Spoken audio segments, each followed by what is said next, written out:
Hello and welcome to our millions of viewers here in Nigeria, the continent, and all around the world. Welcome to the show, everyone. This is the Morning Brief. I am Kelly Egiga. And I'm Jeffrey. And as always, we'll bring you up to speed. It's 15 days down the line in the month of September. Just imagine. Yeah. Today, lots is happening. For Nigeria, for instance, is a day we look forward to the CPI numbers, that's Consumer Price Index. At about noon, we're supposed to know what inflation is looking like. It's been good so far in terms of the numbers, because when we say it's good, people just will want to allow us land first. So inflation tapering around 22% after the rebase numbers, by the way. So we're expecting those numbers by midday today from the National Bureau of Statistics, who will be able to tell us exactly how the economy is doing in that sense. It just changes in prices of goods and services, not necessarily the price. So for emphasis, sometimes it's not necessarily clearly about the fact that the price is coming down.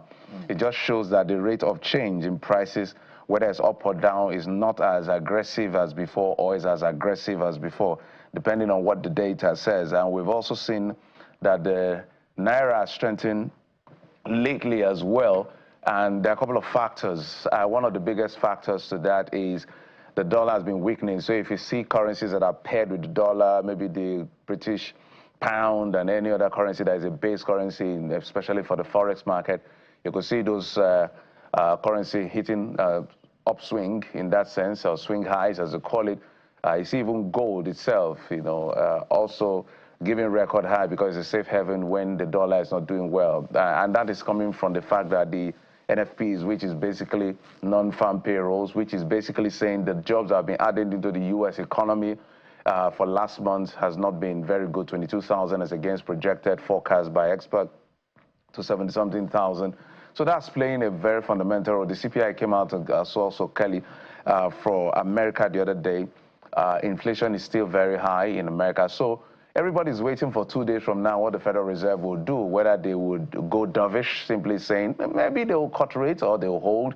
A lot of people expect them to cut rate because they expect maybe hold at most because they may be responding to the job numbers, not necessarily the inflation number, because if it's inflation number, they will hike rate, and that will strengthen the dollar. But the dollar has been managing itself. So on the other hand is also the fact that our CBN has been focused, so we must give credit to where it is due. Our CBN has been focused, unlike the Emefiele era, they've been focused on their monetary policy issues.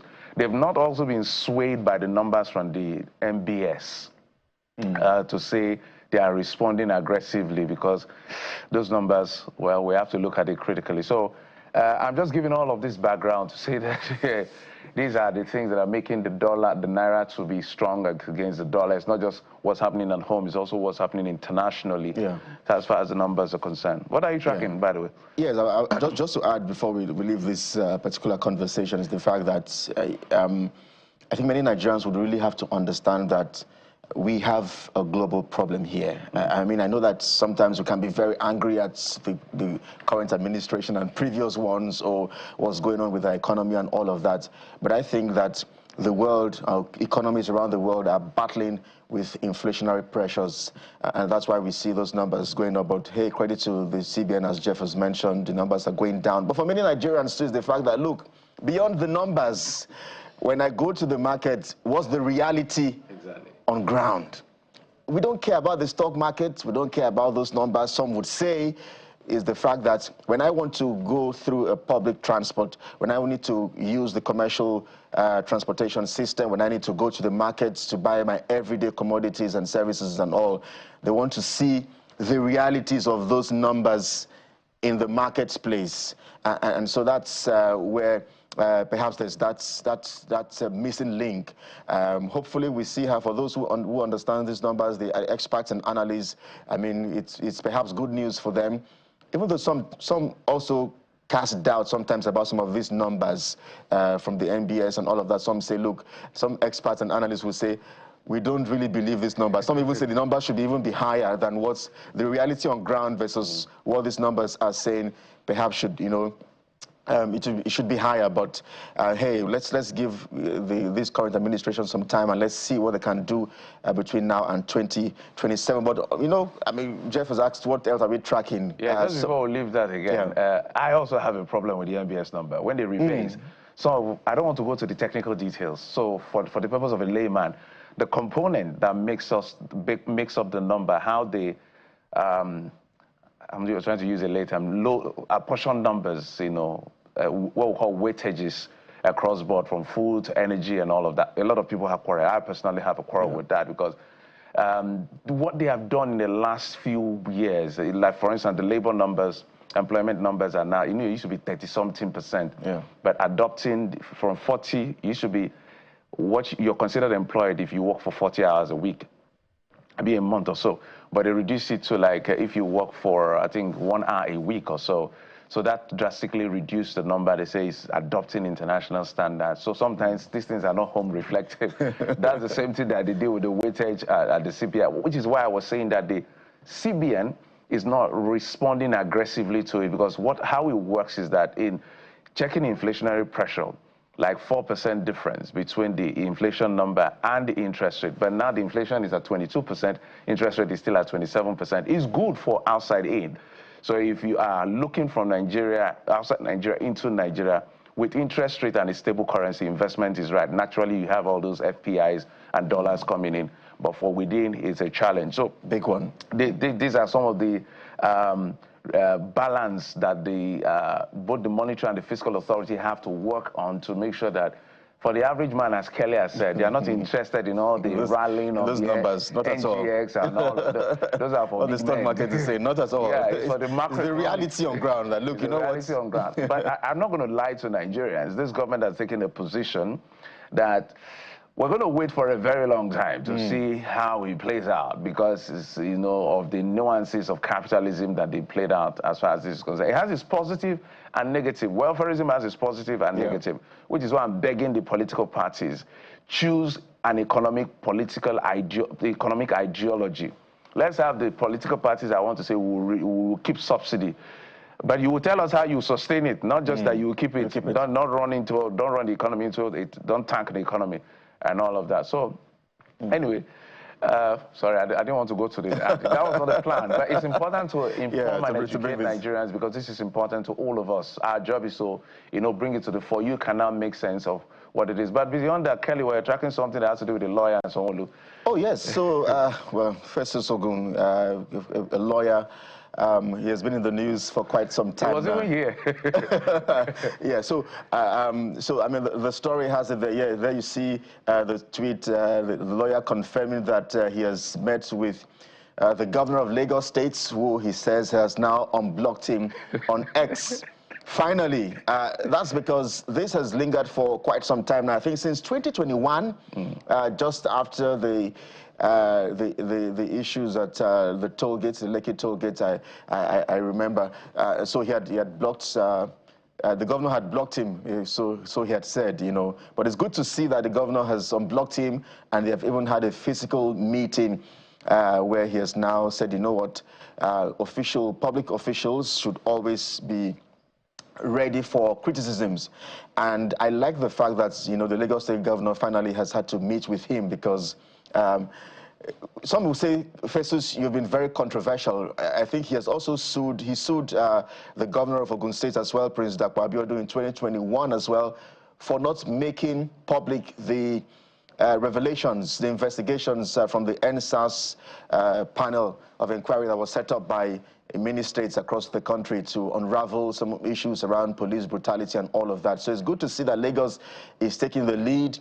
And some have argued as to whether or not should governments be held accountable via social media space, you know, and there's that debate as to should we use the social media space to criticize and all of that. I think so. I totally agree with those who think that, you know what, we can always try to hold the accountable, the powerful accountable on whatever platforms that we can use. So social media is one of them. If the government can employ social media to tell Nigerians and the world about some of the positives they are doing, then allow us also express ourselves on that platform as well. So it's good to see that they are finally reconciled, Festus and the governor of Lagos State, and he has promised, that's Festus, he has promised that, look, we'll keep criticizing you, whether you like it or not, we'll keep coming for you, so long as you do things that Nigerians and Lagosians don't like. We'll keep trying to see how we can bring these issues to the table for Nigerians to know what exactly is going on and what you should be doing for Nigerians. I'm happy that everybody is doing the part of civility. This is why Lagos is a center of excellence. Absolutely. Commendation to Governor Sanwo-Olu, who was a gentleman in this case, to know that, according to Festus Ogun, he wasn't hiring San to come and defend him and all of that. But his argument was to the effect that besides so whatever Governor Sanwo-Olu is doing, he posts it on his private social media handle. So Festus's argument is to the effect that for blocking me as a resident of Lagos State who works and do business here, you are not allowing me to follow your progress, the work you are doing, to know where I can say you're not doing well or you're doing well. So he waited for a long time, decided, okay, let's go to court and find out how the law will interpret this. So he sued him for breaching his fundamental human right. And so at the end of the day, the governor got win. We even interviewed him, I think 2 weeks or so ago here on the issue of him suing the governor. And we're very happy that this is going to be tested in court. But apparently the governor said, look, let's not go that far. And there's an alternative dispute resolution channel. Why don't you come? Let's have a chat together. Commendation to Governor Sanwo-Olu for being a gentleman. We have other things we have against against the government. Some have said, why has the governor not posted that particular meeting? Yes. Festus has, but the governor has not posted the fact that he met with him. The most important thing is that the meeting has held. Yes. The governor has done the needful. He has unblocked Festus, and I'm sure he may unblock others because she should not be blocked. I don't think I've blocked anybody. Let me remember. Even those that insult me and curse me out and all of that. Look, when it comes to this game, this job, being in the eye of the public is what counts. Some people will hate you, some people will like you. Just make sure you're as objective and you're as clear conscience as you are. So congratulations to Festus for doing the needful by helping us to find out what the law says, although we didn't see it through. And commendation to the governor for also being a great gentleman as far as leadership is concerned. So now, Festus, I'm sure you can see Governor Sanwo-Olu directly via socials and criticize him a lot more for where he's failing and commend him for where he's doing well. But we'll take a short break and come back to check out what the dailies are saying. I'll be joined by an analyst in just a moment. Join us again.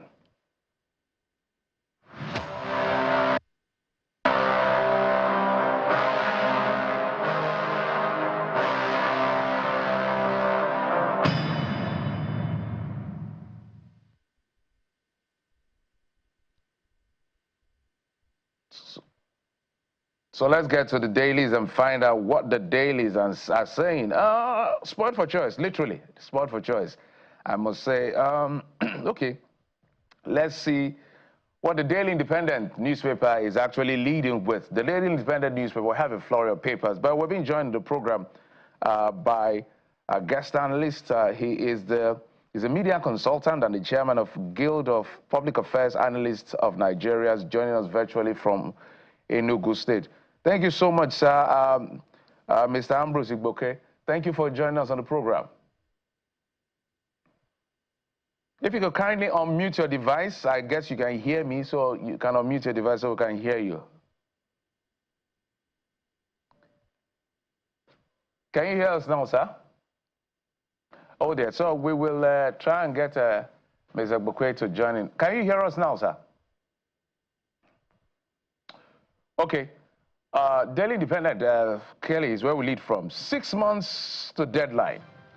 6 months to deadline. Only 14 banks have met recapitalization.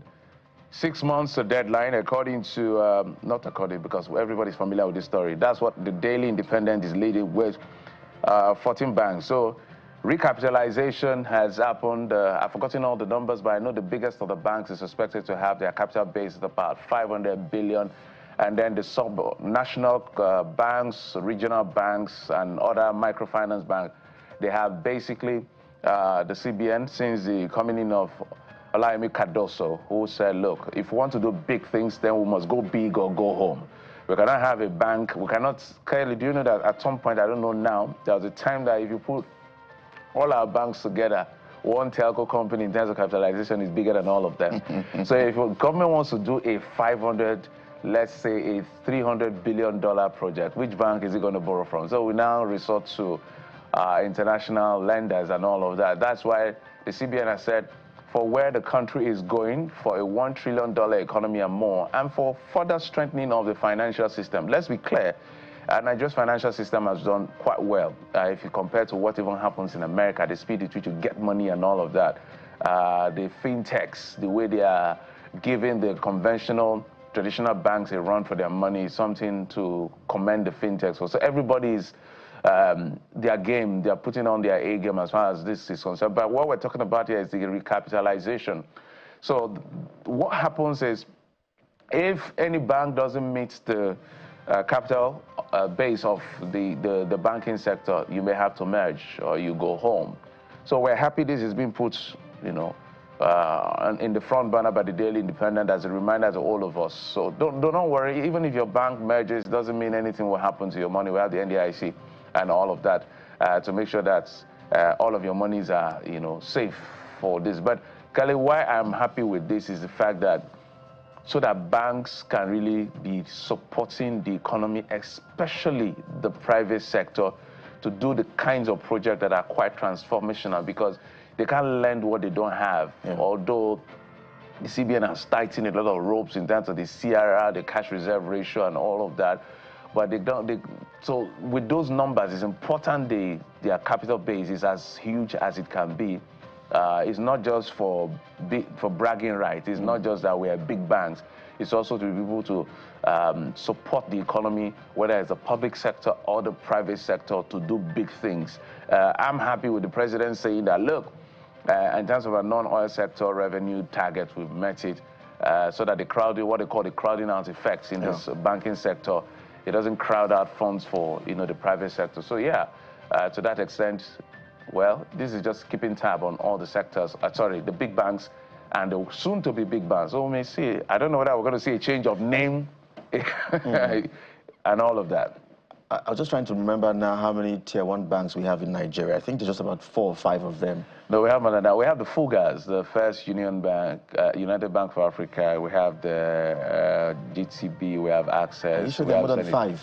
No, that's what they call them, the FUGAs. You know, because it's an acronym for the big 5. Yes, I've been wondering at what point, how long is it going to take the other banks who are in Tier 2? No, some of them have already met the target. To step up to Tier 1.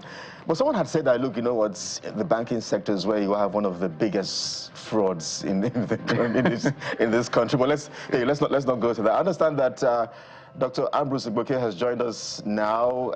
I think we have your audio media consultant and the chairman guild of Public Affairs Analysts, Enugu State Chapter, live for us from the coal city. Ambrose, I wonder if you want to respond to this particular headline, but allow me to squeeze in this one here. This Nigeria's next. It says, Rivers, the countdown to end of emergency rule begins. This Nigeria, Rivers, the countdown to end of emergency rule begins. The prosperity of progress of the state's paramount, says sole administrator Vice Admiral Ibok Ete Isbaz at a special Thanksgiving service. So we are almost back to democratic rule, Dr. Igboke. I think just about 3 days to go. September 18 is that day. I wonder what your thoughts are, but seriously, what's the idea of a Thanksgiving service? You just took it off from my mouth because I asked myself, what's the man doing Thanksgiving for? I mean, it should be time for sober reflection. What are you thanking God for? You're thanking God for that there was problem in Rivers State in the first instance, or are you thanking God that you are an illegal occupier of a position? I mean, in Nigeria, we tend to mock the spiritual. We tend to mock God. I mean, we have seen instances of people of questionable character come to church and do Thanksgiving and all those things. The Ibas should just bow out quietly and go. I think the power got into his head. He became too powerful, and then he was behaving as if he was the elected governor of Rivers State. And then this one doing Thanksgiving is a high time. He would have just quietly walked away, and then we know that he has done what he needs to do. Curiously, Wike was not there, and Fubara also was not there. So that will raise a lot of questions. But this is our attitude of Thanksgiving. Every time we buy a car, we do Thanksgiving. We build a house, we do Thanksgiving. You travel, you get visa, you do Thanksgiving, and add testimony to it. All those things are, I think, they are mocking the spiritual. We should concentrate on more important things than this show of religion. Jesus Christ told us in the scripture that we shouldn't even know what the left hand and the right hand should not know what the left hand is doing. So what's this show of deceptive gratitude to God?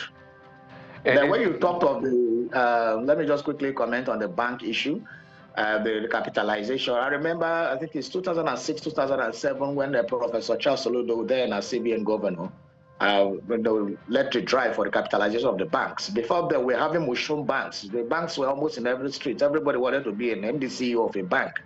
And we couldn't even, there was so much, it was watered down. But that recapitalization helped, in bolstering our banks. I think the capitalization of 25 billion naira. I think it is now time to move forward upward. But again, there is something curious that the federal government has been afraid to do. It was one of the recommendations of Professor Charles Soludo. I think it's a 13-point agenda reforming of central bank in 2006. The number 7 of it, number 6 was recapitalization. I think number 7 was withdrawal of public sector funds from commercial banks. That has never seen the light of day. So why is the federal government afraid to remove the people? That's because that is why our banks are lazy. They don't fund SMEs. They don't do a lot of things because they are very comfortable. So why will a bank pursue SMEs and want to make SME stands when a ministry or a department or an agency can put like 100 billion naira in their votes? And so they won't pursue anything. So they are like elitists, just perched there, living their life. So the Mr. Cardoso should try to see if that can be implemented. Pull out all public sector funds from the commercial banks and bank them at the CBN so that these our banks can truly be commercial banks. But right now, they are just like social banks, socialist system where they are receiving all kinds of money from the federal government and state governments. Mr. Gugwe, I've gone to look for trouble, but it's okay. Let's see how that plays out. I'm back to the rivers. Sometimes the rivers issue, sometimes it's just a conundrum of absurdity when you see what plays out in Rivers State. I still believe the president doesn't have powers to remove elected officials, whether it's a governor, deputy, or the state members of assembly. We're expecting the Supreme Court to make a decision on that again. Unfortunately, the Supreme Court has not made that pronouncement. The last time it sounded like they were evasive to it, to the greatest sense of respect, when Darie went there. He didn't have local standby because he was suspended. And now PDP governors have come to say, let's end this. We had Professor Wole Soyinka here, who said also that, look, let's end these debates as to the power of the president. So from where we sit, from what we know in the law and the Constitution, President Bola Tinubu has no constitutional powers under the law to suspend elected officials under any guise. If that is a lacuna in the Constitution, that should have been... He did it anyway. Yeah, no, he did it anyway. Yeah, he did it. No. Problem with Nigeria. Yes, that's the challenge. Just like the issue of Fubara himself abrogating his powers to himself and telling elected of House of Assembly members that doesn't recognize them. People do not know that when it comes to House of Assembly itself, if the Speaker doesn't swear you in, even if you win the election, you're not a member of the House. And he's the one that can also declare your seat vacant, not the governor. So there's a lot of recklessness across board. I don't even want to talk about the Navy General, Ibaz, because as far as I'm concerned, nothing existed when he was there. As far as under the law, I don't know where he falls into. So whether the governor is going to come back to be a lame dog, we do not know. But they can play their politics. We just want to stay around the law and abide by it. But let's go to the Vanguard newspaper. Vanguard newspaper is leading with how attendants manipulate pumps, extort petrol consumers nationwide. A victim says how I was scammed. Cheating usually intense during scarcity. That's motorist.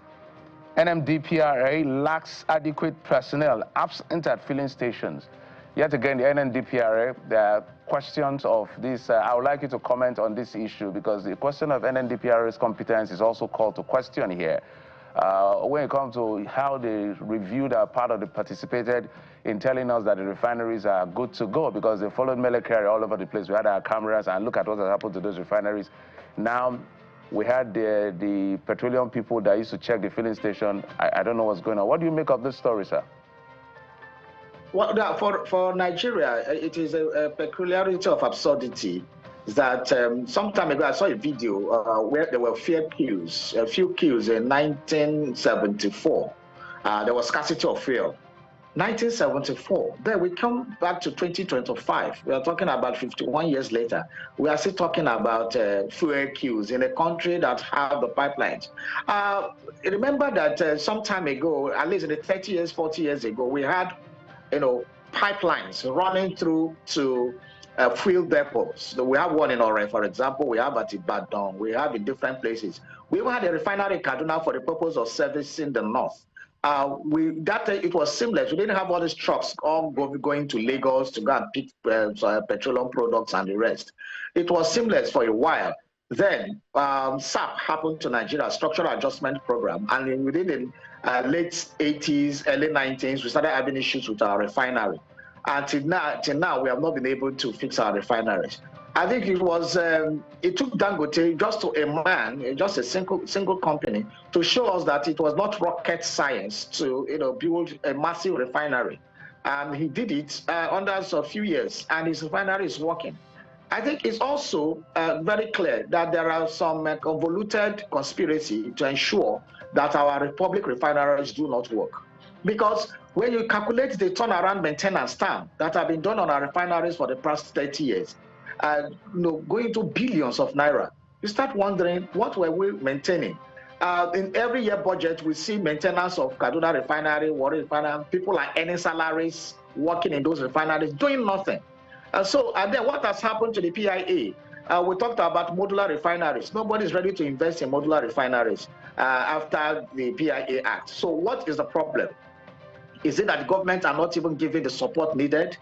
Is it that, just like what Aliko Dangote said one time, that some people are having refineries in Malta, that is why they don't want refineries to work? Who are those fleecing Nigeria, making money from making our refineries not to work?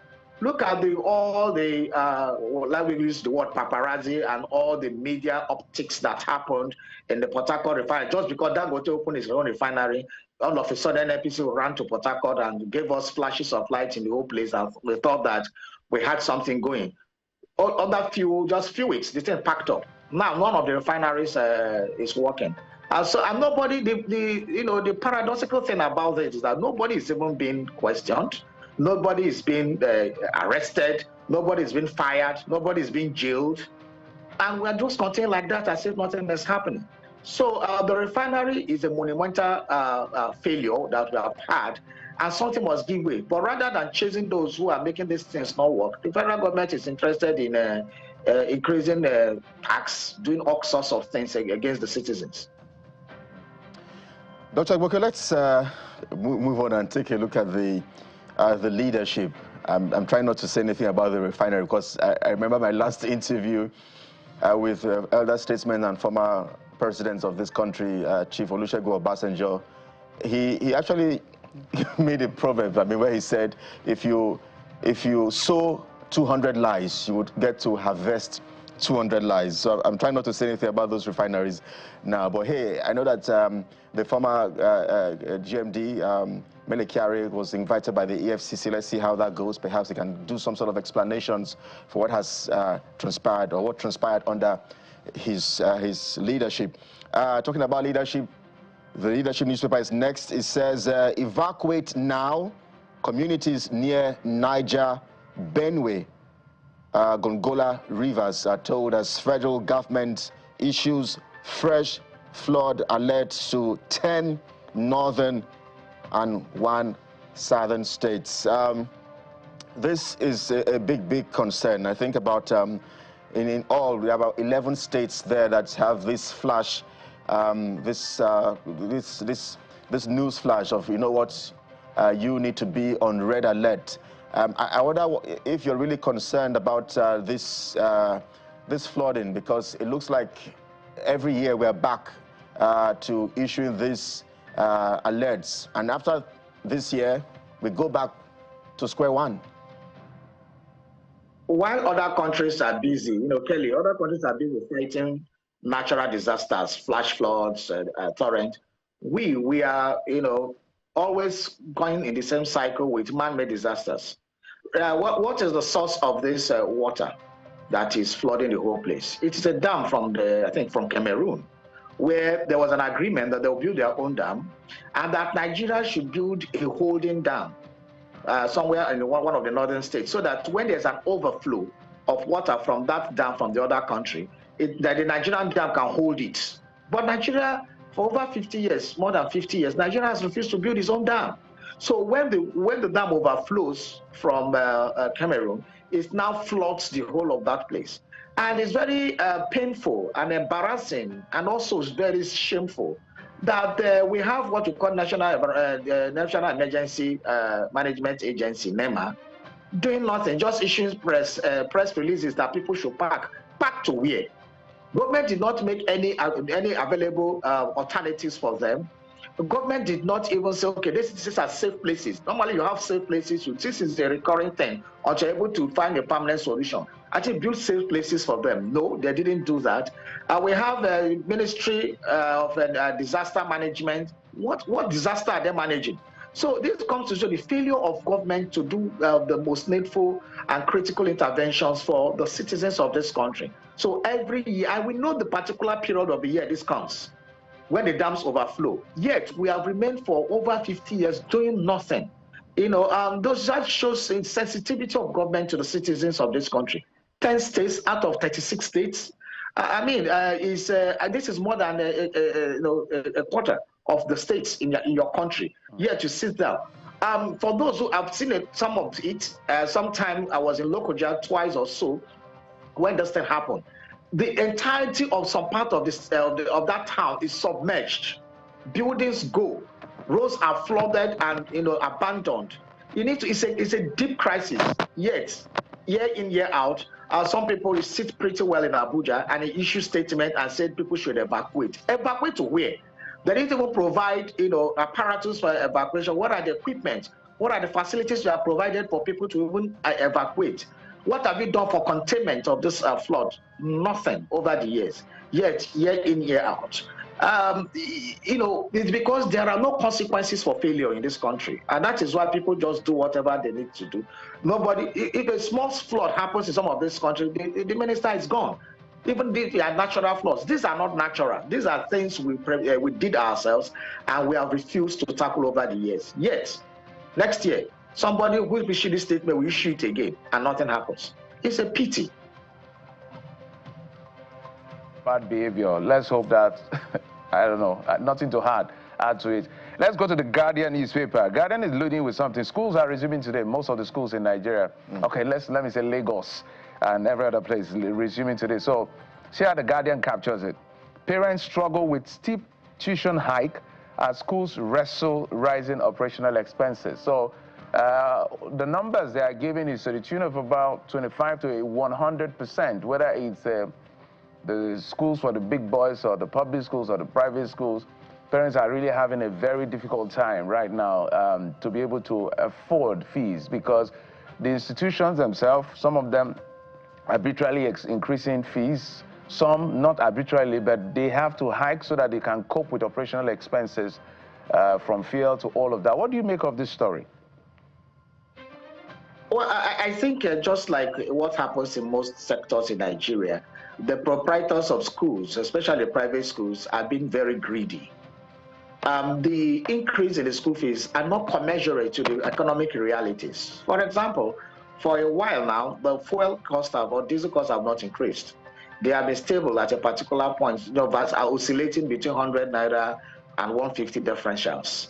Now, the schools are not putting that into, because fuel cost of transportation has not also increased in this few period that the fuel prices have been oscillating. Then when you talk of cost of other items too, they did not increase by 100%. And that is why we kept wondering, what is happening to proprietors? So they become greedy, they take parents for a ride because sometimes the alternatives are not there.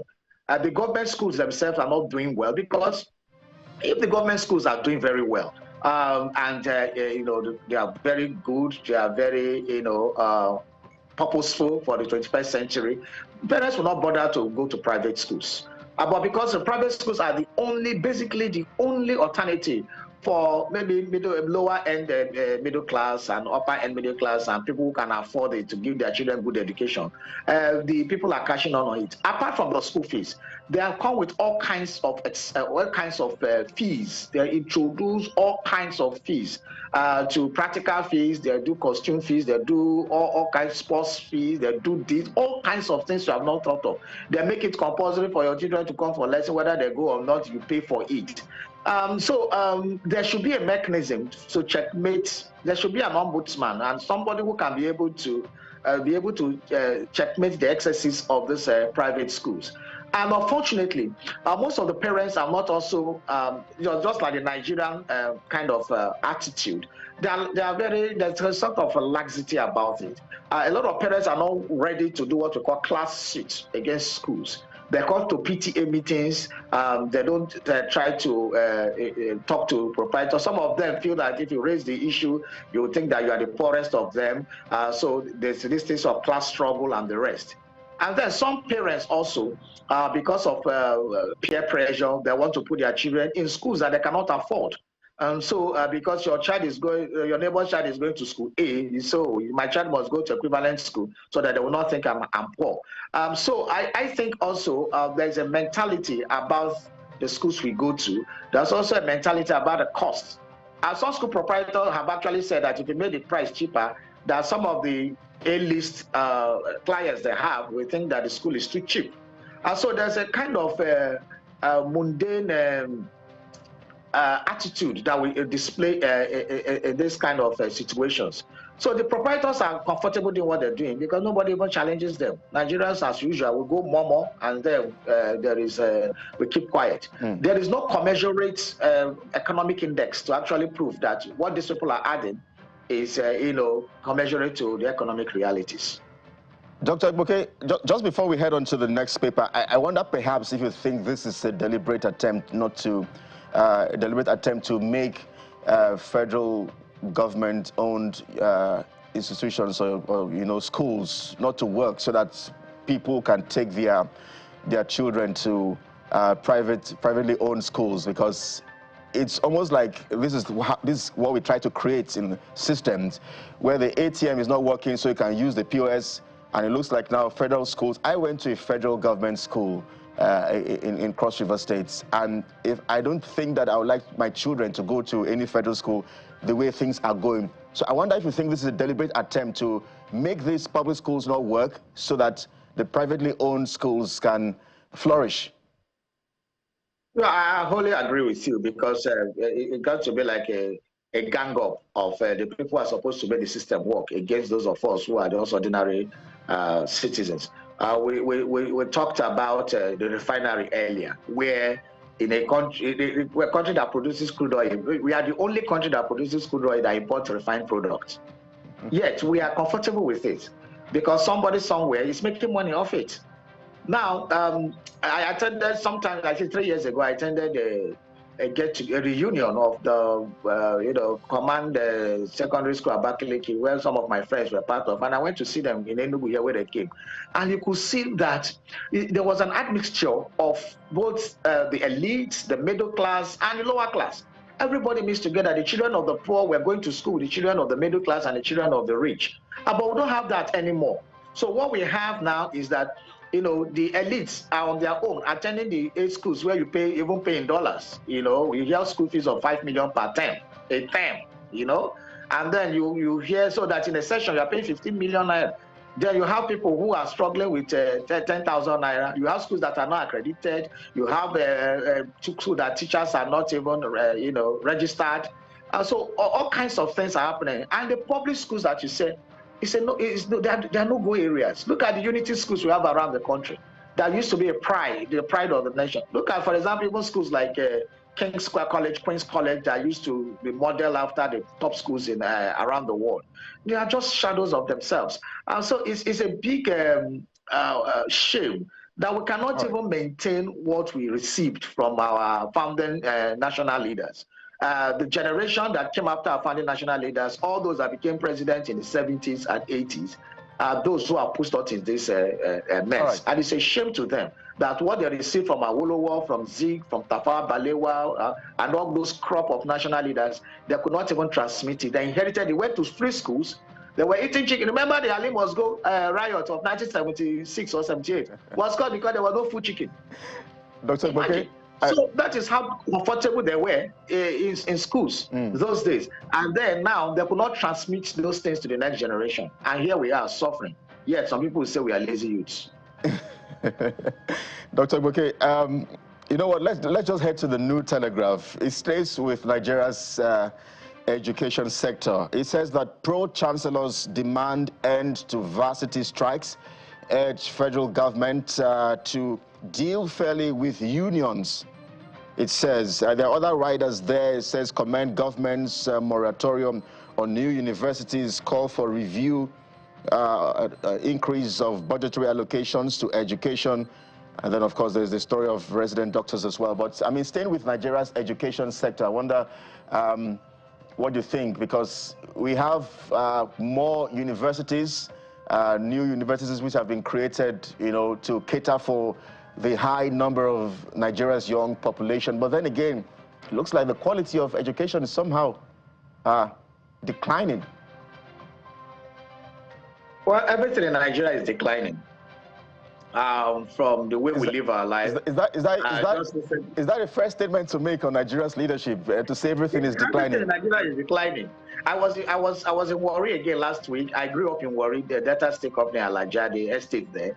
And I was telling my classmates I met that look at what Nigeria did in the 70s. I mean, the science of planning, the science of quality of life are still showing. The roads, I showed them the road, and the coated, asphalted roads that were built in the late 70s are still there, not cracked. I know, so there were quality. There was a time Nigeria worked, and all of a sudden Nigeria did not work. There were times where all the sets of Nigeria, most of them, 98% of them that went overseas in the 70s and early 80s for studies, came back. Because Nigeria was far better than where they went to study, be it in UK, be it in America, be it in Soviet Union or wherever they were. They came back because Nigeria had a higher quality of life in terms of even education. Remember the Ghanaian lecturers, Indian lecturers, different parts of the world, they were coming to Nigerian schools to lecture because Nigerian universities were paying well. All of a sudden, these military guys took over. I don't know, most of them that took over had quality education. Some of them studied in Sandhurst in England, and they went for military training, attaché, different trainings all over. So why they killed education sector is what I don't know. Because as at the time we are going to 1986, 87, it started deteriorating. A professor in university earns less than between $250 to $300 a month. What kind of life is that? That is why we go to campuses now. We're totally out of time. If you can hear me, it's a pity. If you can hear me, well said. Well, we'll continue to highlight and spotlight these issues so that our country will be a pride of many nations and of all nations. Mr. Ambrose Igboke is the media consultant and chairman of Guild of Public Affairs Analysts of Nigeria, joining us from Enugu, in Enugu State, joining us virtually from Enugu. Thank you, sir, for coming on the program. Thanks, Jeff. Thanks, Kelly, for having me on the show this morning. All right, let's bring you up to speed what we're doing today on the program. First up, we're going to be talking to the Federal Controller of Works in Lagos, who will be telling us or not whether that Qatar bridge is coming down or it is not coming down. Yes, we'll find out in just a moment. I'm sure you saw the Toby Amusan video and what's going on with the World Athletics Championship with Nigerian contingents. Well, we're going to find out maybe from the people in charge at some point in the program. And of course, also, the national chairman of ABGA will be joining us on some part of the program to bring us up to speed of the state of the nation. But before all of that as well, the commissioner for Waterfront Development in Lagos will be here, hopefully, to highlight what exactly is playing out with this demolition and waterfront and what the development plan is as far as Lagos Waterfront is concerned. So it's a packed show in the next less than 1.5 hours. We have to do all of this. We'll be right back with the commissioner with the controller of works, Lagos, joining us in just a moment. Stay with us.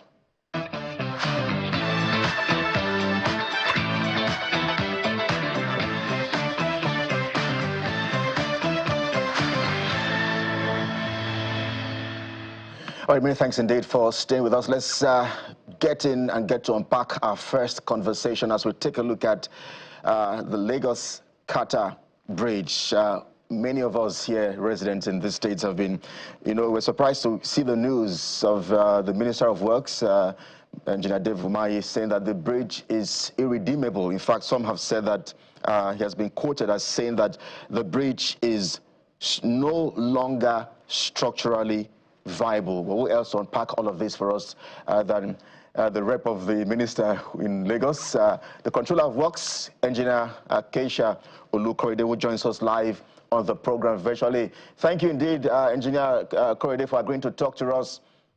For many Nigerians, when we look at how much has perhaps been earmarked, I think about 3 billion naira for these projects, what we are saying, or what's on our minds, is they have come again. But tell us why you think this bridge is no longer structurally viable, according to the minister. Good morning, and thanks for having me. You're welcome, ma. Go ahead, ma. You will agree with me that any engineering project has a start and finish date.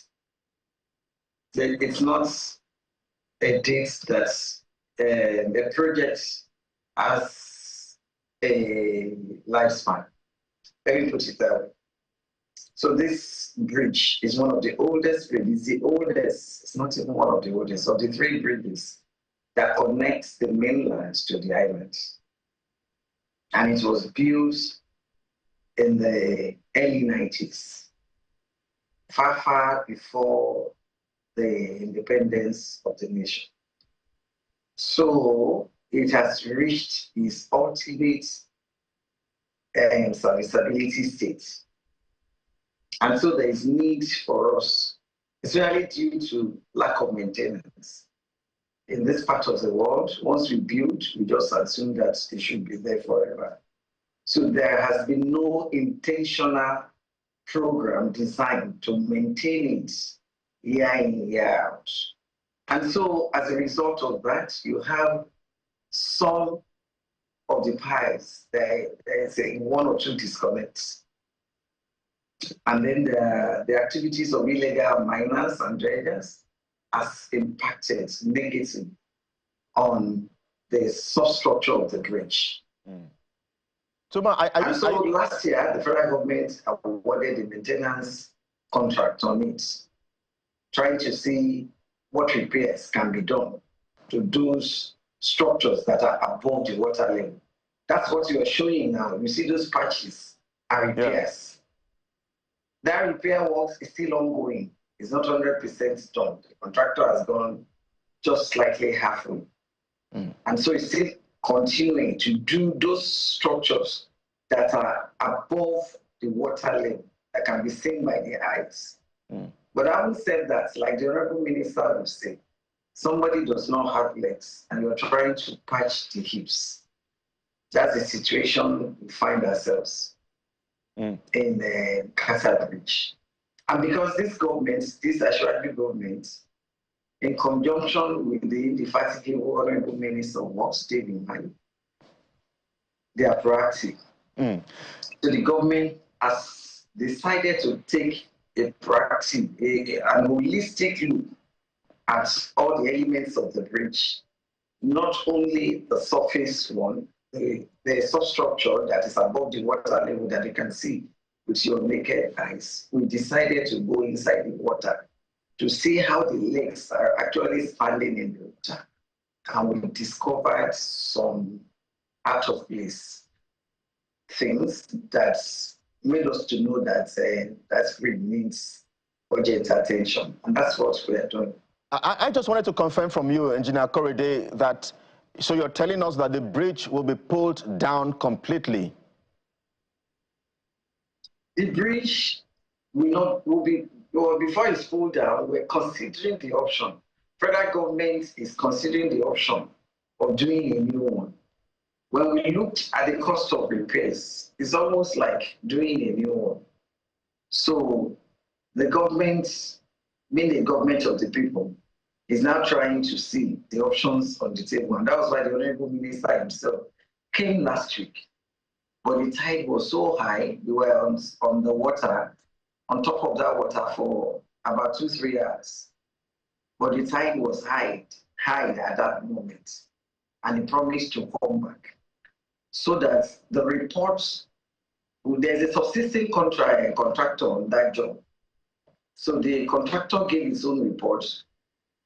We engaged another independent marine engineers to look into the report of what JB gave. So it's the two reports that he wanted to see for himself so that he can advise the federal government.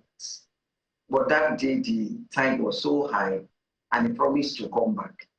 So 2 independent reports before us now is saying that that bridge needs attention. And federal government is in the process of giving it the attention it deserves. The inference I'm drawing from what you're saying, madam, is to the effect that that bridge is literally going down, because you have said on one hand that, the reason I said on one hand, you have said the bridge, the money that's been spent in maintaining and managing it is almost as high as, doing a new one. And as the nuances from the report also suggest to that effect. So let's begin to look into the future and realistically and prepare the minds of Lagosians and Nigerians, because that connects the mainland to the island apart from the 3rd mainland bridge. And whatever happens to Qatar Bridge... It's just one of the bridges. We have 3 bridges in Lagos. And by the time we're going to even pull down that one, we will have built a new one, then we can bring that one down. It does not necessarily have to follow this existing alignment. So it may still be in use, but with the reduced use. Now we can reduce the capacity to maybe 50% while we're doing a new one. And once a new one is done, then we can dismantle this one. Yes, I suspected that that's going to be just like we have the 2nd Niger Bridge. And the old one was there and the new one was built. So the new one that will likely be built, because somewhere in my head I know something is going to happen in that direction, when I do not know. Is it going to, has it started already? Is it in the works? Or which area? Is it still around where this particular one is? It's at the preliminary stage. Like I told you, we have 2 reports. And then we're engaging, the Honorable Minister wanted to see for himself. And then we're engaging a 3rd person. The thing is inside the water. So, mind you, it's inside the water. It's not on the surface where everybody can see. So 2 independent assessments has shown us that the bridge needs urgent attention. And then we're engaging a 3rd one. We went with the 3rd consultant that day that we went, the last week. Your correspondent was there.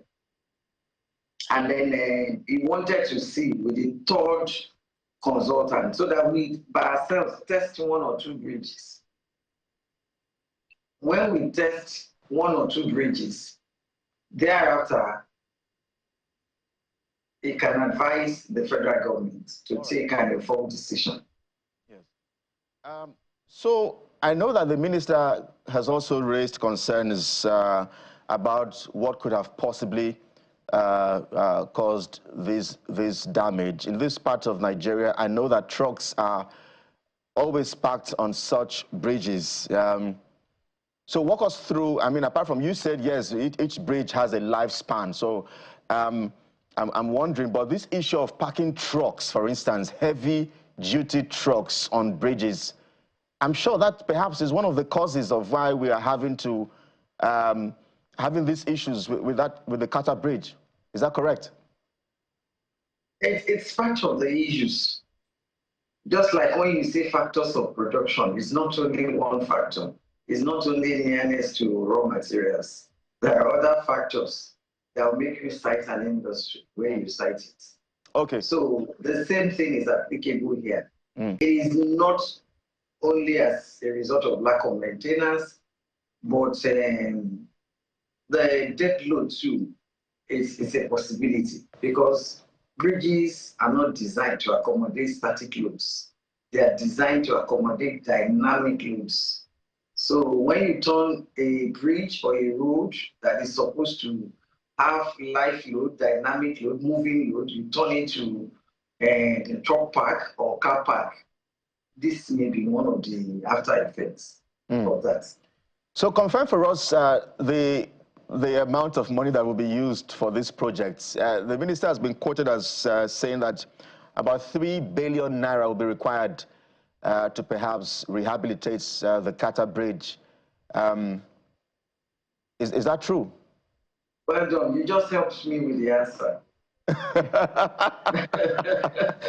Okay, because I know that you have been practicing for quite a long time. I'm sure you're nearing your retirement. So from our last conversation that we have, so you have experience.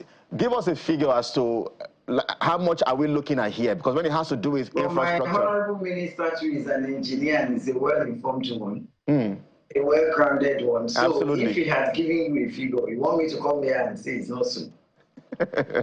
All right. He's more informed than I am. Okay. So because I'm asking. The design and the submission was done. Yes. So I'm asking that. You just helped me with the figure. Yes, I'm asking that. Yes, Engineer Korede, I'm asking that because the 3 billion naira was for what he was quoted as saying was for rehabilitation. So I'm wondering if the rehabilitation will cost about 3 billion naira. How about constructing a new bridge? How much will that cost? But I understand that, I mean, you have to allow the minister to answer some of these questions. Hopefully you get him for us so he can, whenever the next time he's in Lagos to... No, once honorable minister comes, then we can take it from there. All right. You can ask me, yes. All right, no problem, Engineer. I'm not permitted to talk about money. Not a problem as we begin to wind down. Well, when it comes to these monies and quotes, as far as contract is concerned, it's always a very controversial issue. But when we get to that bridge, I'm sure we'll cross it. But before we let you go, Madam, I wanted to find out from you what you and the federal government is doing about the state of open defecation on median of our federal roads. You've been to this office a couple of times. You've been with us right here in the studio. The median on this between the Lagos-Ibadan Expressway in fact, is for public. I don't want to mess people's breakfast up, but you understand what I'm. In fact, right now there's good vegetation because of manure in that place. On one hand, the other hand is, I discovered that the median itself holds water when it rains. So help us make sense of these two situations before we let you go. It's because of the human activities there. As a result of that, just like you rightly described, there's vegetation growth now on that path, and that will lead to blockage of the water channels that we did for the median. We cemented the median, it's a V-drain. That median, what we did there in itself, it's a drain. And then it has underground pipes that will take it from one side to the other. But with these unwholesome human activities, it's a pity. But we won't lose the fight. We're working in conjunction with Lagos and Ogun State Ministry of Environment. It's a pity that our people are behaving the way they are behaving. Government cannot stand on the road for 24 hours. So I think more advocacy will be done. Because I see them, they range the place. And time over time, they catch some people, but you see them coming back. So we keep trying our best as a government, but as a people too, maybe when we start disciplining ourselves on the road, maybe when somebody bend down there to stoop, and then... Engineer Korede, we're absolutely pressed for time, but in 10 seconds or 15 or less, this Lotto bridge, which a particular truck, I think early this year, ran into, what's the update? Because it still looks cracked. That the federal government has awarded it. A contractor is working on that axis, and then it has been added to his job to do. So very soon, because we have compensation issues around that place, to create the ramp that will be used to access the bridge. So is that compensation issues that we're trying to sort out. Now, once that is done, the contractor will create the ramp through which that bridge can be accessed. Then the repair works will start. He has been given the mandate to repair the bridge, the damaged bridge. All right. All right, engineer, thank you so much as always. Whenever we call on you, this is the first time. I think this is the first time we're doing Zoom. It's good to see you. It's good to see you again. No, it's not the first time. Oh, is it? Okay, it's not the first time. We're used to you being in the studio, by the way. It's not the first time. Don't worry. I had to bring up that issue of the media. Maybe I'm going to snap the pictures and send to you so that maybe there has to be a CCTV in that area to save us from the embarrassment we get to see. Engineer Lukorede Kisha is the Federal Controller of Works, Lagos State. Thank you, ma, for coming on the program. We appreciate it. Thank you for having me. Absolutely. Welcome. All right, I'll take a quick break. When we come back, we'll be talking to Shehu Diko, the man in charge of Sports Commission in Nigeria. There's a lot that's been coming out from the World Athletics Championship.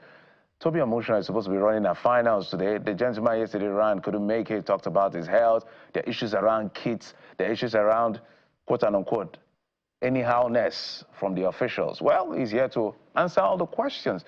We'll be right back in just a moment.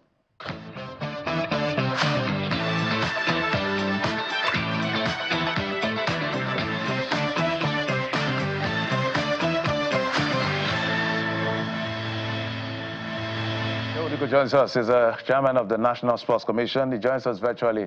Mr. Diko, thank you so much for coming on the program. Thank you very much. It's my pleasure to be here. Yes, I'm sure you've seen the videos. I think that's if we don't have any other conversation, I'm sure that conversation is paramount. My producer will be playing it about the complaints from Toby Amusha. Some people have criticized that to say, look, you're already used to how officials treat the athletes, and you have a final tomorrow. Why are you doing this? Why don't you just let it go first, to get the race, win something for us, you're the world champion, and then the others are saying, well, it's good to put the officials on the blast. So there are questions as to the quality of sporting gear that she raised. That's on one hand. There's also the issue of too many people who made it to the championship who had no business going to the championship. Maybe they had slot from people in power.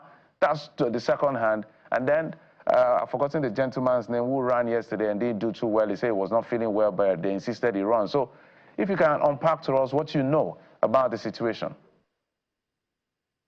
Well, thank you very much. And I think, you know, these days with social media, things can always get a bit complicated, you know. First and foremost, let me explain the issue of the kids. To start with, is very clear. The issue of the kids is not the responsibility of the National Sports Commission or the government. At this level of the elite competition, the kids issues is normally the responsibility of the individual federations. Like, for example, we have the Nigerian Football Federation. They have a contract with Nike. It is Nike that kits the national teams on behalf, and they pay the money for that. So likewise, the Athletics Federation, the AFN already, also supposed to arrange a kit contract for the athletes, where they will even benefit some monies from that.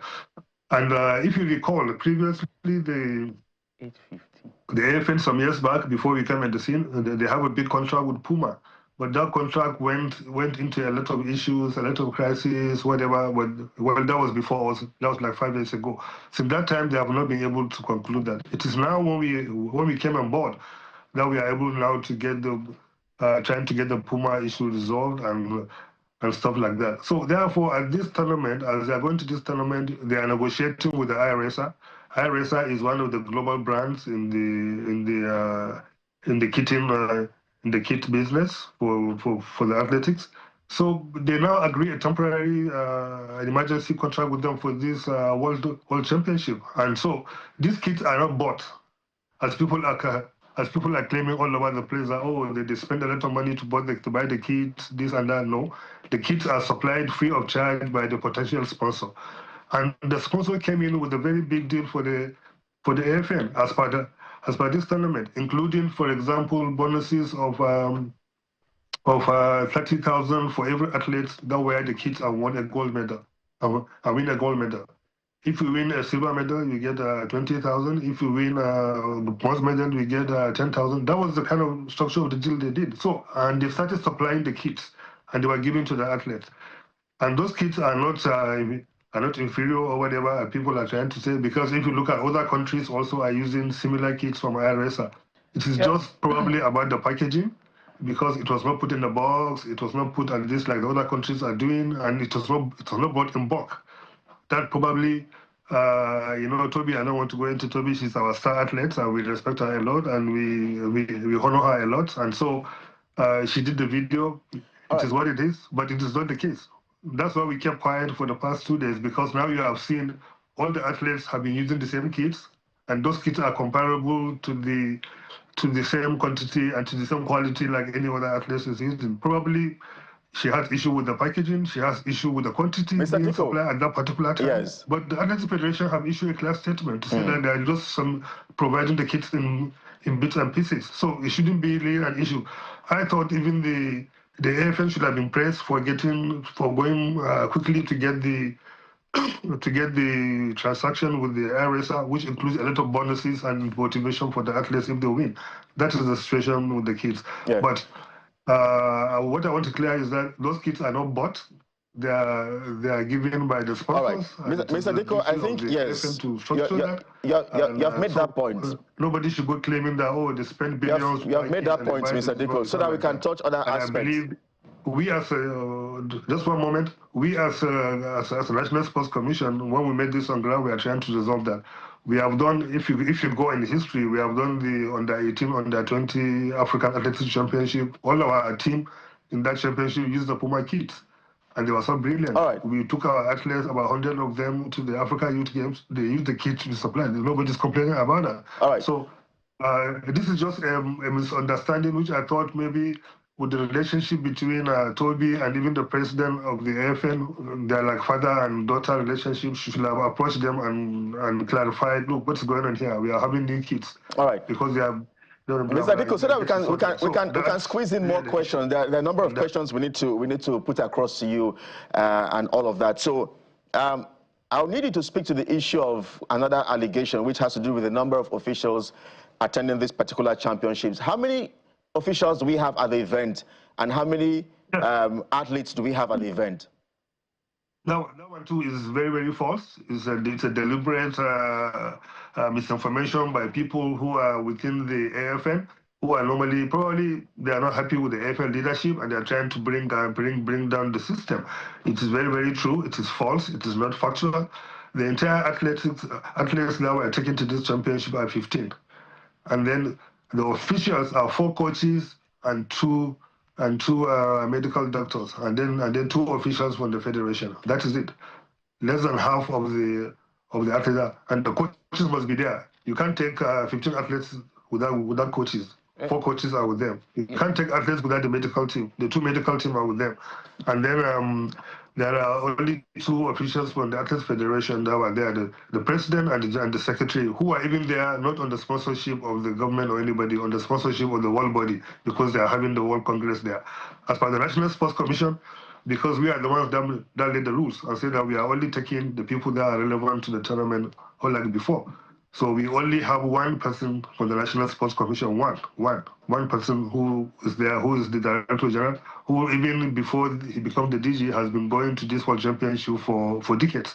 So that is the entire delegation, about 8 people that were there. I don't know how that becomes more than the 15. All right, Mr. Diko, the argument, my apologies. If somebody, people should have said, oh, okay, they went with 30 people or 40 people, these are their names. It's not totally false. Mr. Diko, if you can hear me. That is there, probably they are there on their own, if at all they are not from us, they are there on their own sponsorship, and it's not even true. If you can hear me, Mr. Diko, the allegation is to the effect that this is not the first time, of course, these things have been said, is that there are people unofficially coming in, not just people on the record, but there's a drawdown on the Federation's funds to be able to fund these people from the high places who curry favors, who want to be at this tournament, use this for a form of, sightseeing or whatever, for leisure. Do you have, is it that you don't see some of those things, or you don't know about these things? Or No. That's why I tell you it's false. Those things used to happen before, but since we came on board as the National Sports Commission, myself as the chairman, my Director General, Bukola Olapade, we have changed this system, and that's why some people are not happy. For example, let me give you an example. Even the Athletes Federation submitted a list of 28 athletes. But we have to sit down and say, look, no. We can't just carry people that we know that are not going to compete to do anything. Just because if you carry 28 athletes, for example, you must carry maybe 20 coaches, officials, and everything will now be bloated. We say, let's be factual about this. What are the potentials of these people? Who are the people that attended the trials? So they selected the people that naturally will compete. That will probably put a fight to win a medal. So we now pruned it down to 15 athletes. That also created a problem for the commission and even for the Athletes Federation because some people are not happy. Probably those names are coming from those people that felt, oh, I should have been there, blah, blah, and now you're not there. Since the National Sports Commission came about under my watch, we have changed that system. All right. That we carry delegation, carry government people and everything. Even, for example, when you see us, traveling with the Super Eagles, for example. And most times we sponsor that trip, and we get a sponsor, for example, to pay for that for the delegation. Mr. Diko, yes. The last match that we did in South Africa, there was a government delegation that went from Nigeria officially, but we are able to get a sponsor who provided the plane, who provided the hotels. Mr. So Diko, government didn't spend a kobo on that delegation that went to South Africa. So we always do that. Things have changed. Yeah. It's interesting to hear you say that things have changed. And you've painted a picture as if everything is well with, the sports sector of this country, but I'm not sure that's the true story. Because, just a moment, Mr. Diko, just a moment, because Favor Ofili, one of our biggest stars. I'm just telling you the facts of what has happened at the moment. I will commend you for that. If everything is well, why are we working? Yeah, so Favor Ofili is one of Nigeria's biggest stars. She has only just switched nationality to Turkey. And part of the reasons we hear is because of these issues of welfare, of alleged corruption. We hear there's even a cabal in the Nigeria sporting sector. Some say it's more expensive to play and represent the colors of this country than to play even for the UK and the US. There are stories of people who came and wanted to play or represent Nigeria, and they were asked to pay money, Mr. Diko. And that's the concern. That's the concern for many Nigerians. All that one, I can tell you all that one. I have been in sports for decades and decades and decades. No coach will see a very competent athlete or a player that can add value to him and will drop him asking for money. All those things are things that have been bandied for years and years, but in most instances are not factual, they are not the truth. It is normally the players that could not make the cut or the athletes that could not make the cut that will go and start making those allegations and everything. But remember, Nigeria is over 200 million people. We have vast athletes, and you need to take only maybe 15. The competition will be high and stuff like that. And some people might not be happy with the situation. I'm not saying there's no problems. There has to be some bad eggs here and there. But all these things that people used to come more expensive, go and check the budget of the other countries and take the budget of Nigerian sport and see and compare and see why is all these people saying it's more expensive to do that. All that one is just not factual. For example, if you go to UK, for every medal they win at the Olympics, the gold medal, it costs them £1 million. What is our budget in doing that? So it is not, it's totally not true. People at times keep banding. You need to come to the system and sit down and see how the system works. Yes, there are issues, there are problems, there are situations that need to be resolved, but that's why we are here. That's why we are given the job. And that is why we are trying to get that resolved. And for the past 1 year, we have been on the saddle. Did you hear anything of this sort? Did you hear anything of this situation? We have sent, so far I can tell you, this year alone, we have sent more than 42 or 47 teams, if I can remember, in different sports that have traveled all over the world to represent Nigeria across all sports. Did you hear any issue within any federation about recruiting, about this, about that? No, this is an isolated incident, and it's not really as bad as it's being pointed, whatever it is. And even our star girl that decided to go to Turkey, she's just following the money. So it's nothing about that. We are doing what we have to do. She decided to do that. Have you seen Turkey competing in any of the athletics federation here? We are competing to win medal anywhere. So Turkey came with a big decision that they want to spend money and buy athletes. They are buying from Jamaica, they are taking from Nigeria, they are taking from everywhere where they can get, because they want to compete. So it's not really about Things are bad, yes. Things need to be improved, but I can tell you we are changing the narratives. For example, we came up with the elite board and make a decision that all our elite athletes must be treated better. And we insist that our athletes in Tokyo are staying in the best hotels we could find. Athletes like Toby and Co, we are making a rule they can no more travel on the economy class because they are I would have to interject for a moment. If you can hear me. Make sure the federation. If you can hear me, Mr. Diko, for a moment. Of the athletes. Yeah, my apologies. If you can hear me. The truth is that if the welfare is as, or things are structured, we commend you for the work you've done so far. The commendation must be where it is.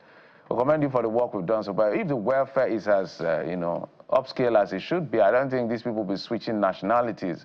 In fact, the Super Eagles, when you see what they do most of the time, is about patriotism than any form of, how much can you really pay these guys? They earn in dollars in the first place. So, but one of the things I wanted to find out from you, the promises being made to the $100,000 and the rest of them, how far has that come? I think it's been some time now for the Super Falcons and the Tigers. Is there any time, have they been giving that money, or is something in the works? When should we be expecting it? Do you know anything about that? I know it's not your job, but at least you'll be informed. It's my job to process the money, to make sure. So it's my job. I should know. I should speak about it. Definitely. But let's break it down properly as well. When the Falcons were going to the WAFCON, there are bonuses and everything that was agreed to pay them, which is their legitimate money. And we made sure that even before they played the finals of that WAFCON to win the cup, we made sure that all that money was made available and they were paid all their legitimate bonuses 100% before they even won the cup. So whatever they're supposed to earn based on the law, based on the legitimacy, they have been paid. Each one got about almost 30,000, I think, what they are about. So they were paid their money, and there was no issue with that. The same thing with the Tigers, for example. When they were going for the tournament, they were in my office. We sat down with my director general and everybody. We negotiated. We discussed the bonuses. And for the first time, we agreed what we paid them if they win the cup. And they won the cup.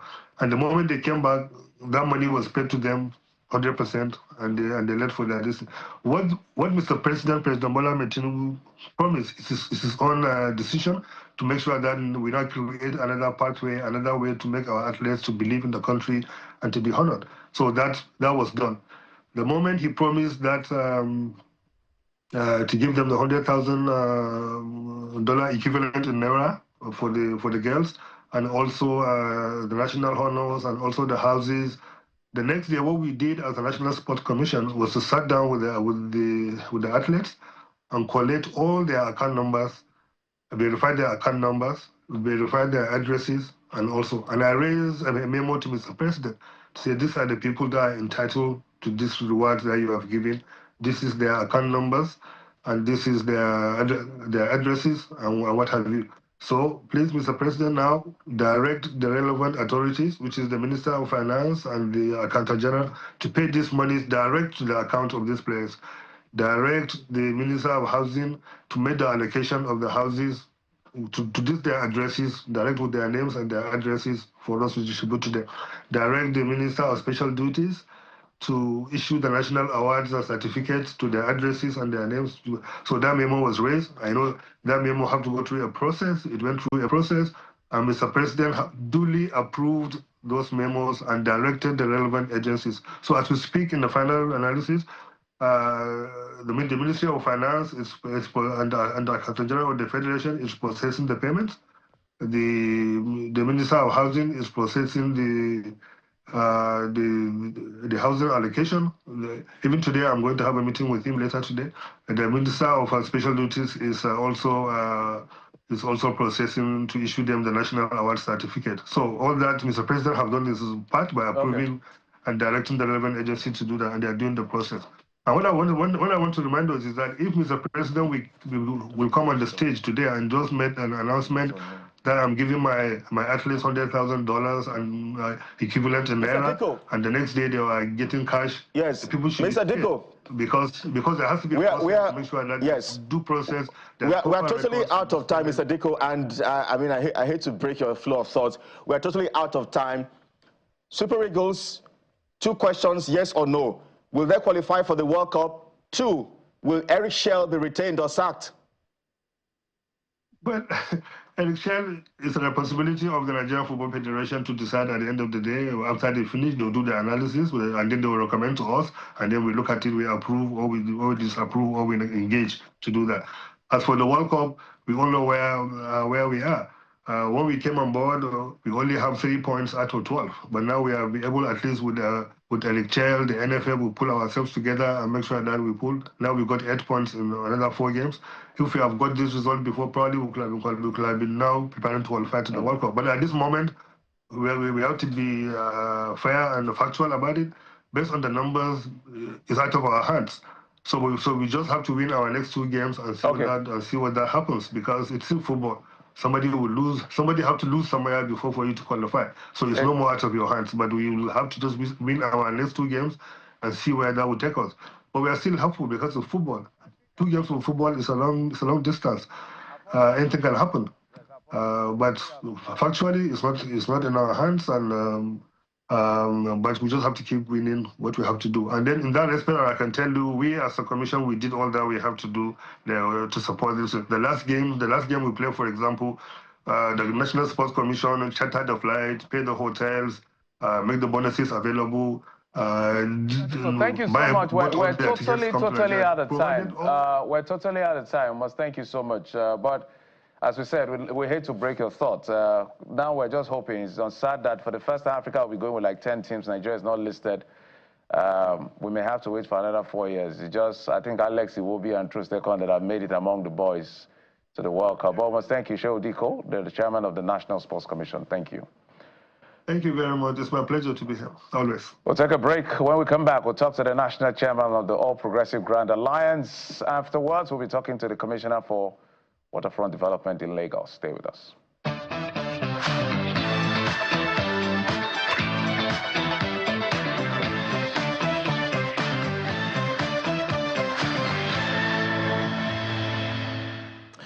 All right, many thanks indeed for staying with us. Let's get to talk politics for a moment, precisely the off-cycle elections in Anambra State. We are just about 2 months or less to that election. The national chairman of APGA joins us live on the program. Mr. Sly Ezeokonwe joins us live on the program as we take a look at these issues as regards to the elections and the state of the nation as well. Thank you so much for agreeing to talk to us, Mr. Ezeokonwe.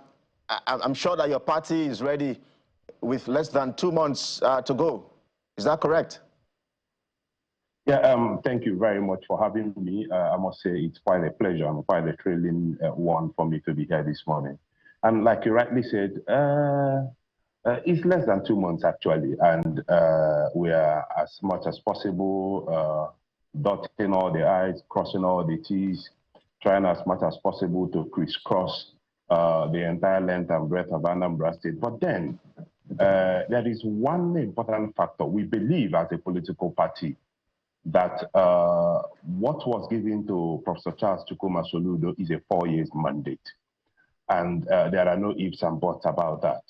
And if you take into consideration what the governor said, that he is an agenda with a deadline, there is no time for unnecessary politicking. Our mandate is still with the people. The governor is, up and beat about it, trying to deliver on his mandate to the people.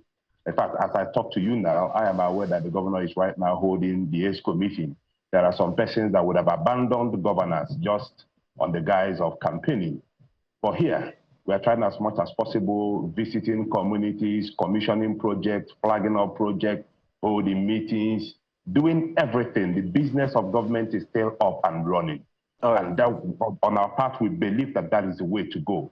Why we know, yes, we'll have an election on the 8th of November, let's not forget the fact that the mandate resides with the people. And when the people see that you are still up and beat about, bringing about good governance, bringing about real development at all strata of the society, then the people will definitely have no choice than then to say, why don't you continue with this work? Well, all right. I mean, thank you indeed for your opening thoughts. So, in line with the with Section 94, Subsection 1 of the Electoral Act 2022, I mean, parties, according to INEC, had the liberty to campaign somewhere around June until midnight of a day before the election, 24 hours to the election. So I imagine that you have intensified your campaigns for over 6 months now. I mean, even beyond before. Well, that's the point I'm making. Yes. So my question, Mr. Chairman, we have yet to even flag up our campaign. Yes, Mr. Chairman. So my question is, I know that you're okay. Well, officially you're yet to flag off the campaign, but my question is, so far so good, so that the Indian Anambra will understand how much your party has sacrificed. You know, how much has been spent so far on your campaigns? Well, that will be for of course, we have a campaign council headed by a professor who incidentally was the Director General of the Campaign Council in 2021. And we looked at all the indices and we said, yes, it's at best for him to continue. And so, like I said earlier on, the only thing I think the Campaign Council has done is to host the inauguration of the Campaign Council, which was done just about barely a week or 2 weeks ago. And so we cannot even begin to talk about the campaign expense. Of course, we know the provisions of the law, and we've made our commitment to the regulator, which is the Independent National Electoral Commission, that we, as a law-abiding political party, we intend to comply strictly with the campaign limit as set out in the Electoral Act. There are no ifs and buts about that. And so that's the point I'm making. The point I'm making is that for us as a political party, approaching the November 8th, 2025 election, we are approaching it in an unconventional manner. Unconventional in the sense that, see, we sat down and we said, look, we are approaching India Anambra to seek for vote, to canvass for vote. And the best way to canvass for this vote, because we have 4 years, we are not like other political parties that are coming to say, oh, we are going to do this, we are going to do that. No. In our case, we have a mandate and we have a contract with the people.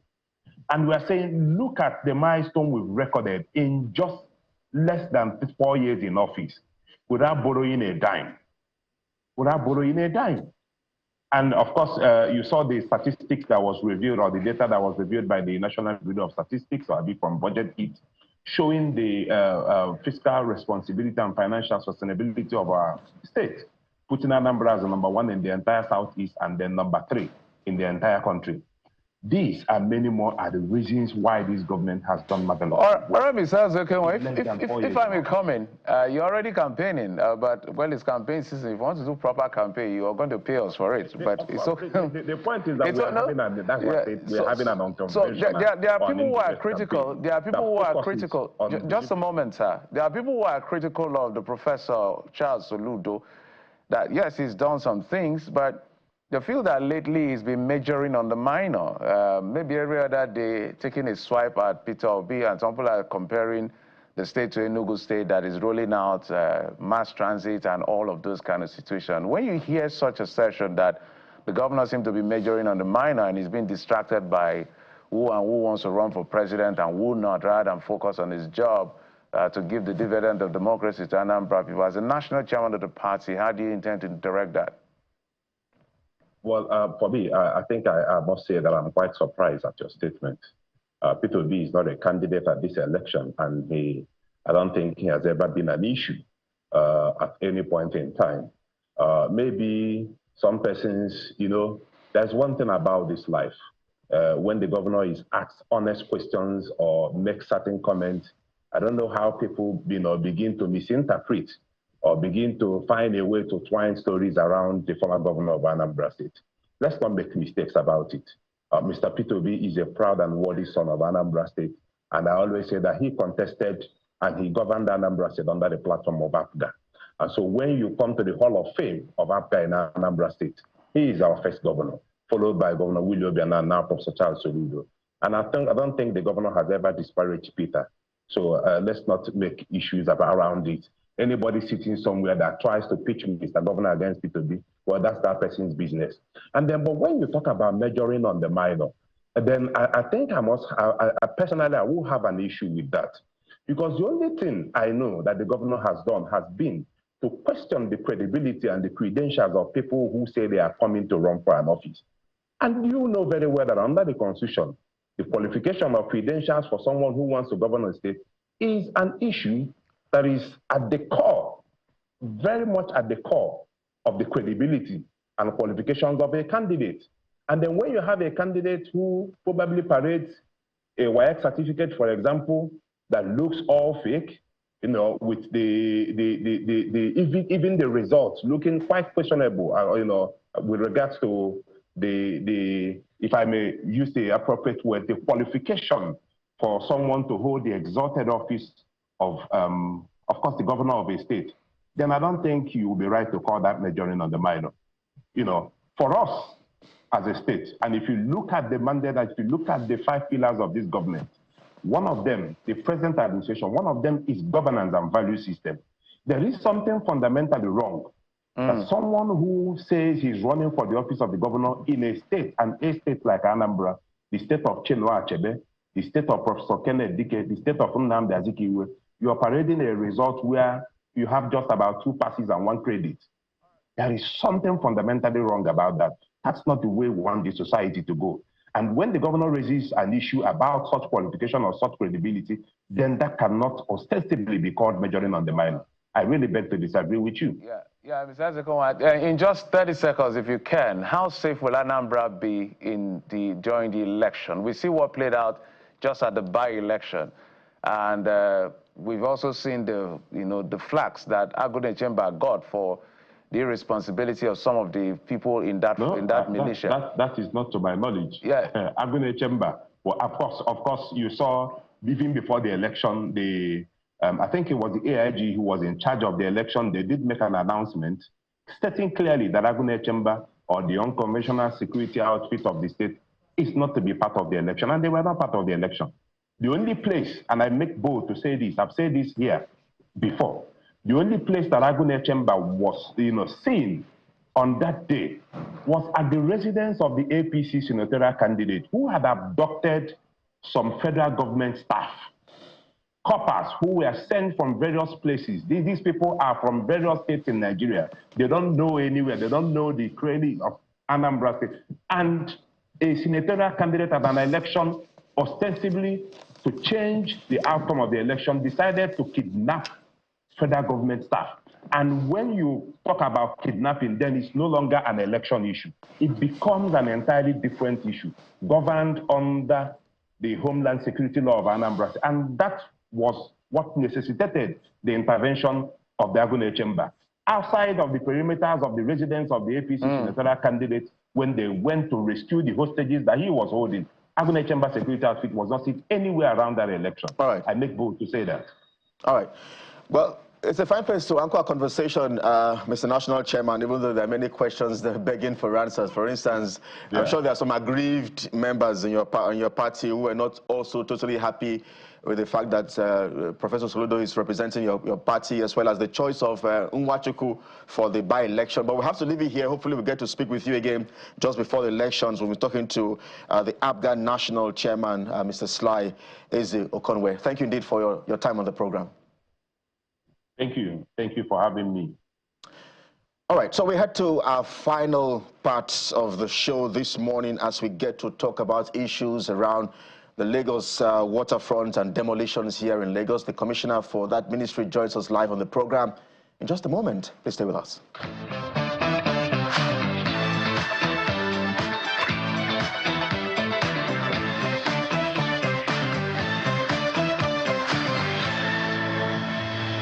Let's bring in our guest, the Commissioner for Waterfront Development, Lagos State, Ekundaya Alebiosu, joins us right here in our Lagos studio. Good to see you again. Same here. Looking sharp as always. I don't know, maybe you got the memo. I didn't get the memo.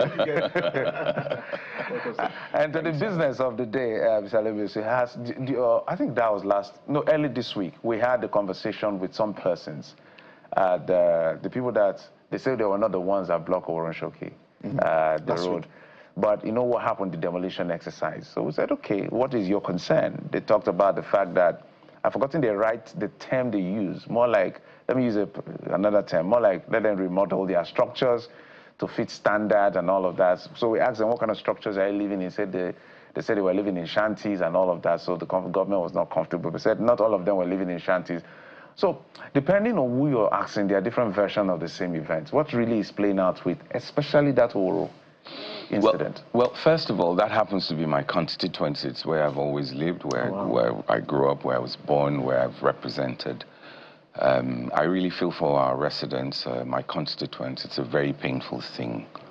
But the understanding I have, that didn't come from my ministry. It came from, I believe it was physical planning with LABCA.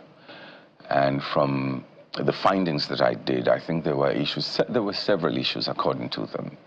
And I was in my state assembly member representing constituency 1 also took it up. And we got to discover that they had said that they had written some people over time, but they didn't have respond to coming to perfect their planning approvals. That was the much I got. I had just gotten in from out of town on that day, so I'd missed a chunk of it, but the much I got of it was that. However, I think there was some level of intervention where some had said they did have their building plan approval. So it was a case of fair hearing at that point in time to say, okay, bring forth whatever documents that you have to that effect. But when we pressed this, they said that they had been at it with the residents of that particular area over a 3-year period or thereabout. But I would say that the best persons to speak to that would be either the HC, would be particularly the Honorable Commissioner of Physical Planning. So, but I wonder what the concerns for you are. I mean, for the you are the Commissioner for Waterfront. Correct. You have been quoted as saying there is some danger around the lagoon. Pressure on the lagoon, yes. There are lots of them. So from the standpoint of those analyses, what's the concern? There are a lot of concerns. We just had our summit on Thursday, the 11th of September, and thank God that it was a huge success. We were able to speak to each other bluntly. We had community leaders, we had business owners, we got to realize that there's no way on earth that certain things would happen in that community, or in those communities, without members of the community being aware of it. Yes, there are exceptional cases where you'd see a vessel, a dredging vessel in Ikoyi, however, siphoning or dredging sand from Ikorodu. Now they're going as far as 10 kilometers away. And this is as a result of unregulated dredging. Several things that caused it, the rift between the I would say the state agencies and the government agencies, not particularly peculiar to Lagos State. It's been an issue over time. And we're saying, for me, my concern is how do we protect lives and properties first? When we talk about fresh water, we're talking about the lagoon, not the Atlantic. The lagoon is what feeds us, all the fish, all of that. Now, there's open defecation in the lagoon. We see them dumping stuff in the lagoon. We see dredging. There's constant pollution in the lagoon. The borehole we all sink at home and drink from, where do we think it comes from? The lagoon as well. And when we continue to abuse the lagoon, then danger looms. You know, there's a saying that choice and freedom are two great gifts of life. But if unchecked freedom impacts choice, danger looms. We've seen cases where some are of the opinion that, well, it's our land, it's our community, we can do as we wish. No, nature is not something we toy with. Now we're dealing with all sorts of things. In those days, what do you think is causing the sudden rise in the price of fish or seafood? It's not the dollar, they're in there. It's the constant disturbance, pollution. And of course, they would continue to move further in. The fishermen will continue to go further out after them. What you're supposed to pay next to nothing for. You now find out sometimes you're thinking of what use, as saying that of what use are the eyes when the man cannot see. Of what use is the lagoon when you can't even afford to buy fish. So let's stay with before we get to the waters, let's stay with that issue of the dredging, because it poses several layers of danger. Absolutely. My concern here is, where should we put the blame? Because government is in charge of all of this. I know you have talked about the state perhaps and the federal government on all of this. So whether individuals, because I heard the governor was very tough with his words during the summit that you organized on Thursday last week.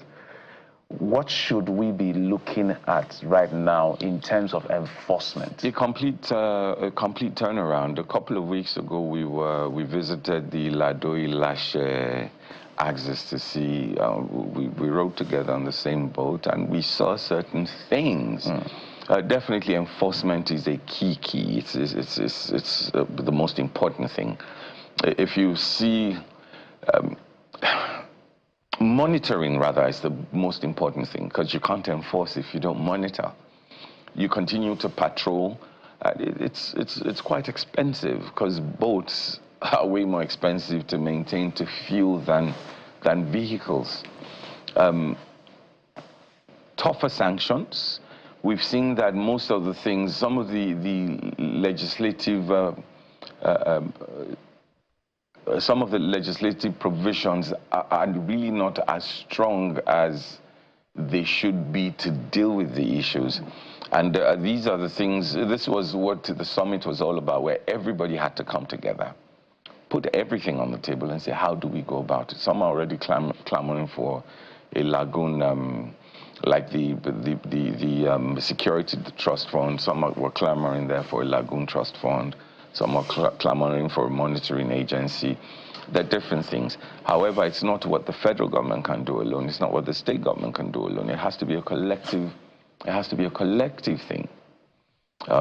We're also going to be deploying monitoring technology, which will reduce. We expect would reduce some things, but it has to be a mix of several things that we put in place to deter people from doing it. Right. You know, they say the law may not change the hearts of men, but it will certainly change the habits of men.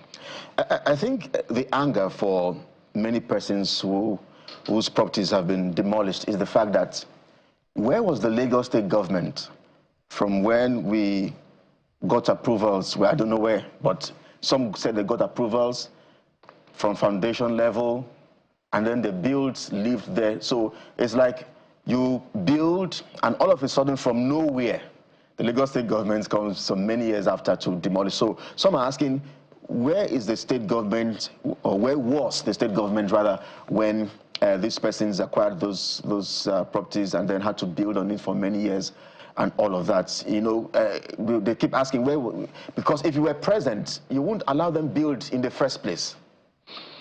Well, we're always, the state government is always present, but like I said, this is my constituency. I'm stuck between my mother and my father here. I'm stuck between the government that I swore allegiance to protect the law and to do this, to do that on the day of the swearing in. And I'm also stuck between the people that I grew up with, the people that I have had the opportunity and the privilege to represent. I have an understanding of what the requirements of the law. I also have an understanding from a humane point of view what had happened to them. However, the best person again to speak on this will be the Commissioner for Physical Planning. Now, when you talk about Waterfront, for me, it's about how do we develop it? How do we take advantage of what we have to get what we want? We're locating a jetty there. We're locating a scheme there, a waterfront scheme. And we believe strongly that with the location of those two things in the Oworonshoki axis, it'll impact positively. It will obviously shoot up property value and things like that there. Across the road from that, the Bariga jetty, we're currently working on converting it into a fish market. Okay. So that I'll be better, talking about than... We're totally out of time. I know that whenever we have you, there's also a mixture of you taking the heat for environment, physical planning, because when we hear waterfront, it's a mixed bag of everything. Yeah, so let's give you opportunity to do your thing in 30 seconds. the big plan, the big picture for waterfront development? Oh, absolutely. We have to do them in pockets. We're looking at, we're working on some proposals at changing the Wole-Olatejo axis. We're still working on it. We're almost through now. The Oworonshoki one is through. We're just looking at putting in landmark things that will actually make people like me more comfortable actually referring to our waterfront as our waterfront, where they're able to compete with any other place in the world. Miami. We'll get there eventually. It's just consistent. If you look at it, there's going to be the F1 race in Lagos. The water sport game will be like DJ Drogba and people like that coming here. All of this is just to boost tourism and waterfront activities. Yeah, we'll definitely catch up with you when those plans starts getting into full gear. Kundayo Alebioso is the Commissioner for Waterfront Development, who always is mistaken for physical planning and environment. Thank you, sir, for coming on the program. Thank you so much for having me. We appreciate it. Thank you. All right, that's it on the program. Thank you for your time and company. Sunrise Daily is up next at the top of the hour. Good morning. I'm Kelly Giga. Have a productive day.